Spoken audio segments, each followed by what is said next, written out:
On March 3, 2021, Sarah Everard, a 33-year-old marketing executive, disappeared while walking home in London. Her case shocked the nation and led to widespread outrage and calls for justice. In today's episode, we dive deep into the tragic story of Sarah Everard and how her case was finally solved. But that's not all.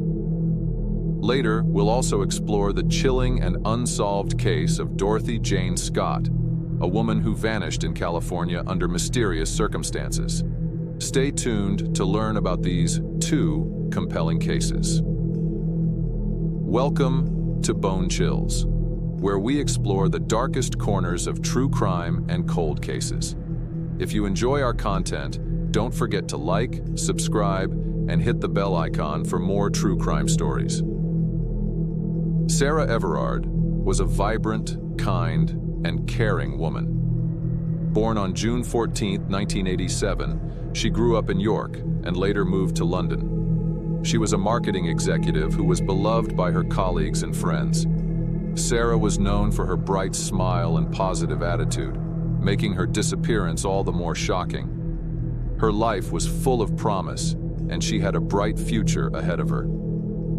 Sarah loved spending time with her friends and family, and she was known for her compassion and generosity. She had a deep love for the arts and enjoyed exploring the cultural offerings of London. Her sudden disappearance was a profound shock to all who knew her. On the night of March 3, 2021, Sarah Everard was walking home from a friend's house in Clapham, South London. It was a route she had taken many times before and one she felt safe on. She spoke with her boyfriend on the phone during her walk, and everything seemed normal. Sarah was last seen on CCTV footage at around 9:30 p.m. She was wearing a green rain jacket, navy blue trousers with a white diamond pattern, and turquoise and orange trainers. However, she never made it home. Her boyfriend grew increasingly worried when he couldn't reach her, and by the next morning, Sarah was reported missing. The police launched an extensive search operation involving officers from across the city, search dogs, and volunteers from the community. The sense of urgency was palpable as they scoured the area for any sign of Sarah. Her family and friends were devastated, desperately hoping for her safe return. The case quickly gained national attention, with the media covering every development and the public rallying behind the search efforts. The Metropolitan Police quickly launched an investigation. They gathered CCTV footage, conducted door-to-door inquiries, and appealed to the public for any information. Sarah's case gained widespread media attention, and the community rallied to support the search efforts. The police set up a dedicated incident room and received hundreds of tips from the public. They meticulously analyzed the CCTV footage and interviewed numerous witnesses who might have seen Sarah on the night she disappeared. Despite their efforts, the investigation faced challenges as crucial evidence seemed to be missing. The community held vigils and organized search parties, determined to find Sarah and bring her home. As days turned into weeks, hope began to wane, but the police remained steadfast in their pursuit of answers. A breakthrough came when CCTV footage captured Sarah being approached by a man near Pointers Court. The footage showed her being taken into a car. This led to the arrest of Wayne Couzens, a serving Metropolitan Police officer, on March 9, 2021. Couzens was quickly identified as a suspect, and his car was traced using ANPR, automatic number plate recognition technology. The police uncovered evidence linking him to Sarah's disappearance, including phone records and witness testimonies. The arrest of a police officer shocked the nation and raised serious questions about trust in law enforcement. The investigation revealed that Couzens had used his position of authority to deceive Sarah, exploiting her trust in the police. Tragically, on March 10, 2021, human remains were found in a woodland area in Ashford, Kent. Dental records confirmed that the remains were those of Sarah Everard. The discovery of her body devastated her family and the community, but it also strengthened the resolve to seek justice for Sarah. The police continued to gather evidence, piecing together the timeline of events leading to Sarah's death. Forensic experts examined the crime scene, and additional searches were conducted to uncover any further clues. The nation mourned the loss of a young woman whose life was taken too soon, and calls for justice grew louder. Wayne Couzens was charged with the kidnapping and murder of Sarah Everard. The investigation revealed that Couzens had used his police credentials to falsely arrest Sarah. He then drove her to Kent, where he committed the heinous crime. The details of the case were chilling, painting a picture of premeditation and betrayal of public trust. Couzens had used his knowledge as a police officer to cover his tracks, but the thorough investigation uncovered his actions. The trial revealed more disturbing details, including the extent to which Couzens had planned the abduction. He had rented a car days in advance and prepared for the crime meticulously. The evidence presented in court was overwhelming, leading to his conviction. The case highlighted systemic issues within the police force and sparked a nationwide conversation about women's safety and the abuse of power. On September 30th, 2021, Wayne Couzens was sentenced to life imprisonment with no possibility of parole. The trial revealed chilling details about the crime. Couzens had meticulously planned the kidnapping, going so far as to rent a car days in advance. He used his knowledge as a police officer to select a remote area where he believed he wouldn't be detected.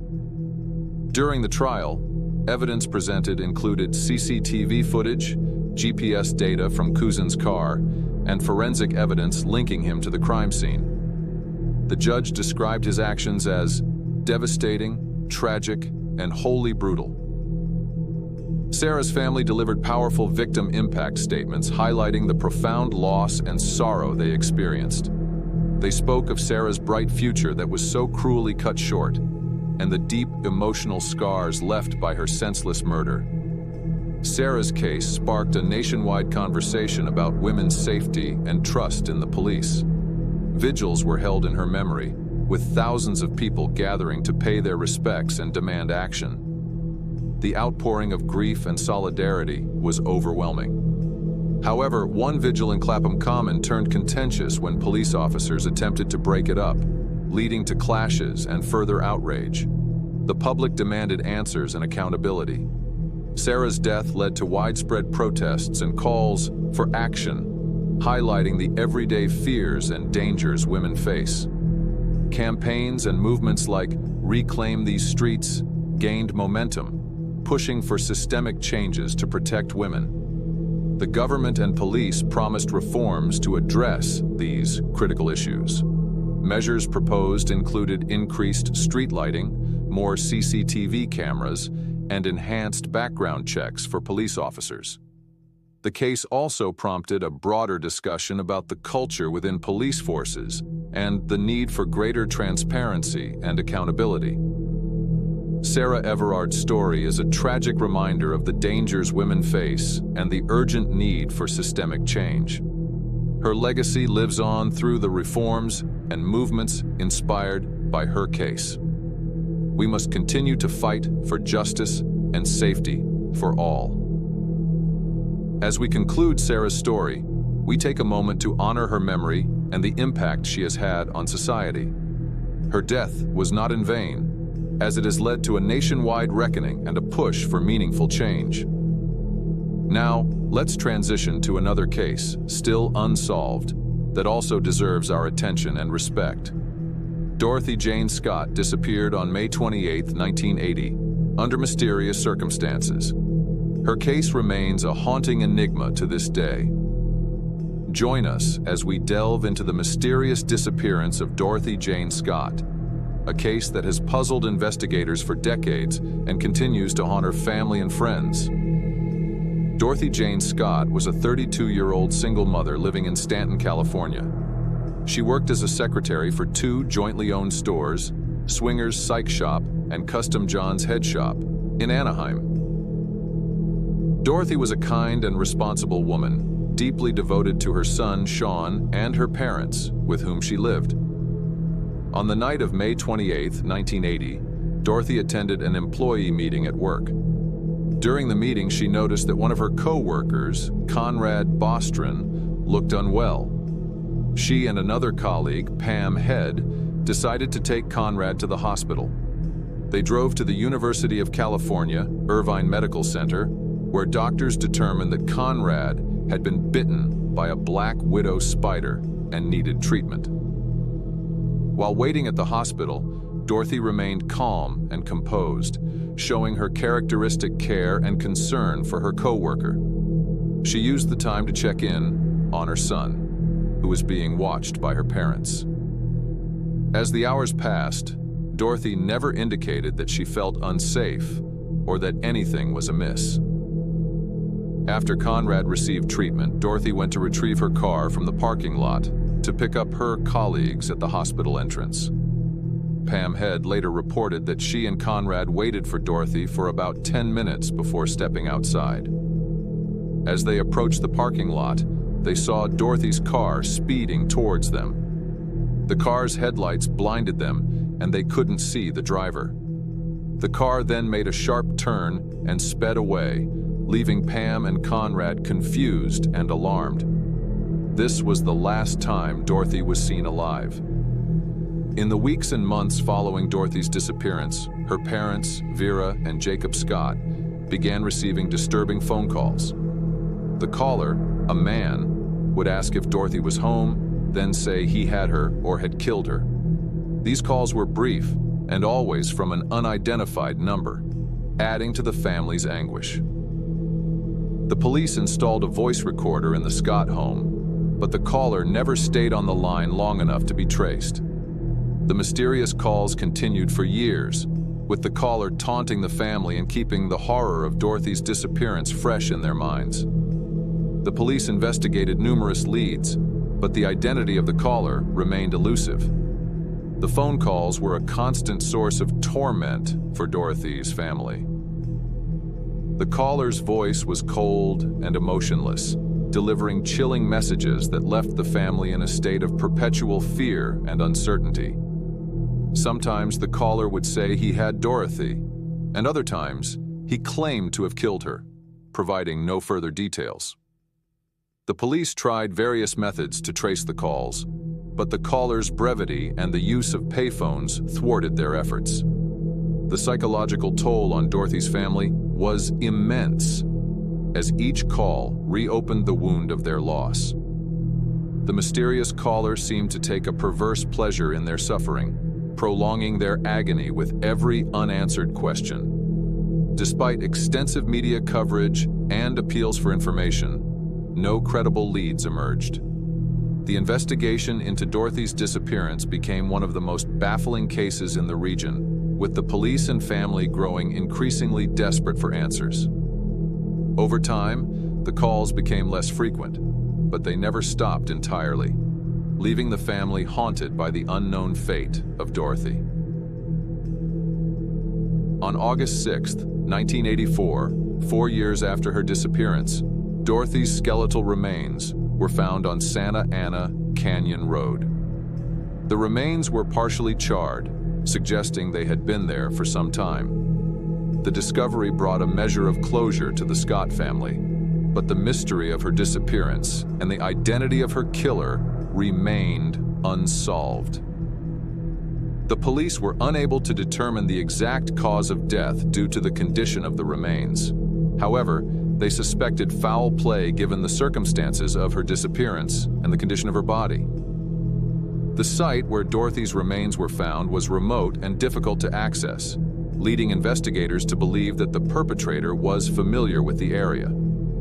Despite renewed media attention and additional investigations, no new evidence emerged to identify the killer. Dorothy's case remains open, with the hope that advances in forensic technology might one day provide the answers that have eluded investigators for decades.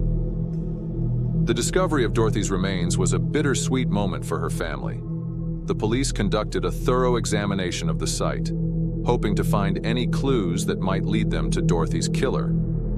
Forensic experts analyzed the remains and the surrounding area, but the passage of time had erased many potential leads.